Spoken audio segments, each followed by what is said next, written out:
자, 안녕하세요. 위생사에서 공중보건과 위생관계 법규를 담당하고 있는 김희영입니다. 자, 본 수업 들어가기 전에 작년의 기출문제를 한번 분석을 좀 해봤습니다. 자, 먼저 보시면 공중보건학의 개념 한 2문제 정도 나왔습니다. 어떤 내용이 나왔냐면 건강의 정의를 물어보는 그런 문제가 있었고, 엄청 많이 유행하는 헬스플랜 2030 엄청 중요한 거죠. 이 내용이 이제 나올 게 나왔다라고 생각하시면 되고요. 자, 역학입니다. 우리를 힘들게 하는 역학 5문제 나왔어요. 자, 토착적, 그래서 이제 기술 역학 중에 하나, 토착적 그 유행병을 한번 나왔고요.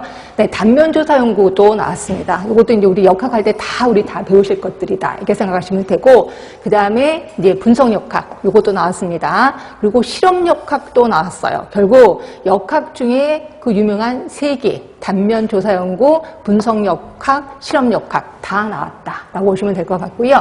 그 다음에 코호트 연구요. 코호트 연구는 전향적인 코호트가 있고 후향적 코호트가 있는데, 그 중에서 전향적인 코호트 연구가 시험 문제에 나왔었다, 이렇게 생각하시면 되고요. 그리고 이제 감염병 관리요. 이게 굉장히 많이 나왔습니다. 그렇죠?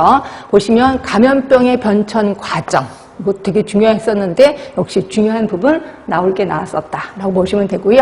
그 다음에 기계적 탈출, 이쪽 부분이 나왔습니다. 우리 나중에 6가지 고리 얘기할 거거든요. 이 중에서 기계적 탈출, 이 부분이 나왔고, 그 다음에 숙주의 면역을 증강시키는 방법, 이거를 물어보는 질문이 좀 한번 나왔었고요. 그 다음에 인수 공통 감염병, 이 부분도 나왔었습니다. 자, 그리고 뜬금없이 구충, 그러니까 기생충이 뜬금없이 나온 거예요. 우리 쪽과 그저 거리가 멀거든요. 그런데 이미 다른 쪽에서 다 배웠기 때문에 답은 수월하게 쓰셨을 것 같아요. 그래서 구충증이 한번 시험 문제 나왔었고요. 그 다음에 소화기 감염병 나왔고, 그 다음에 치명률과 유병률을 또 구하는 문제도 좀 나왔습니다. 근데 이것 때문에 조금 힘들어 하셨을 것 같아요. 근데 그 문제 공부를 좀 이론적인 공부를 하셨다면 그렇게 어려운 내용은 아니었거든요. 하여튼 8문제가 나왔습니다. 그냥 만성질환 관리가 보통 한 2문제 정도가 나오는데 여기서는 3문제가 나왔습니다. 그래서 만성질환의 위험 인자, 그 다음에 속발성 고혈압. 그래서 고혈압의 종류가 속발성이 있고, 그런데 2가지 종류가 있는데 이 중에서 속발성 고혈압이 시험 문제에 좀 나온 거고요. 그 다음에 만성질환의 예방 대책. 그래서 대부분 만성질환 쪽에 좀 포커스 돼서 점점 더 많이 나오지 않을까라는 생각을 좀 하기도 합니다. 자, 그러면 이제 여러분이 엄청 많이 힘들어하는 보건행정이요. 그래서 혹시라도 여러분들이 보건행정을 처음 들으신 분들은 뭐 이렇게 어려운 학문이 다 있어, 이렇게 얘기를 하시거든요. 그런데 7문제나 나왔습니다. 자, 이 중에서 WHO, 워낙 중요하잖아요. 그 조직이 한번 나왔고요. 그 다음에 참모 조직이라는 게 하나 나왔습니다. 그래서 라인 조직, 스텝 조직이 있는데 그 중에서 참모 조직이 한번 시험 문제 나와서 요걸 많이 힘들어 하셨을 것 같아요.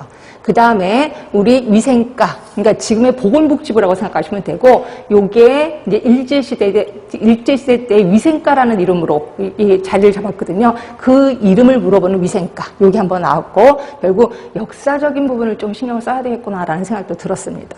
그 다음에 이제 지역보건법에 나와 있는 건강생활지원센터라고 있습니다. 요걸 묻는 질문이 좀 나왔었고요. 그 다음에 WHO의 지역사무소, 우리나라가 어디에 속하느냐, 아주 기본적인 거, 서태평양 지역사무소에 있다. 여기 한번 시험 문제 나왔었고요. 그 다음에 우리나라 건강보험 지금 실시하고 있는 건 아실 거예요. 그런데 전 국민 건강보험이 언제 실시됐느냐?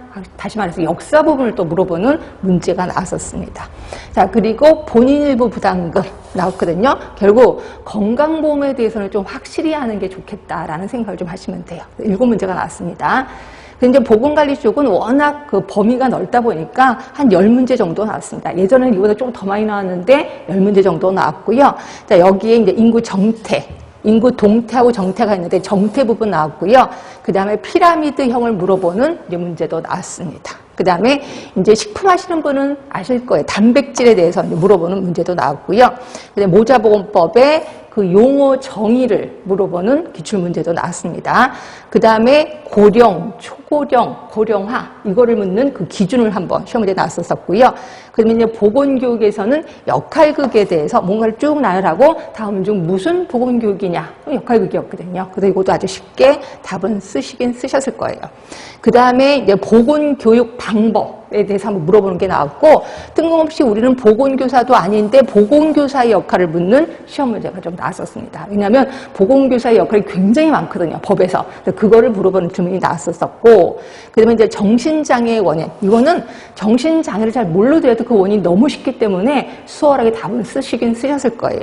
그리고 생물무기, 말 그대로 테러요. 테러 쪽이 한번 시험 문제가 나왔었다. 이렇게 보시면 될 것 같고요. 이렇게 해서 모두 35문제가 나왔습니다. 자, 그 다음에 위생관계 법규도 한번 보도록 하겠습니다. 자, 우리가 모두 6개의 법을 배우실 거예요. 6개의 법을 배우시는데 이 중에서 공중위생관리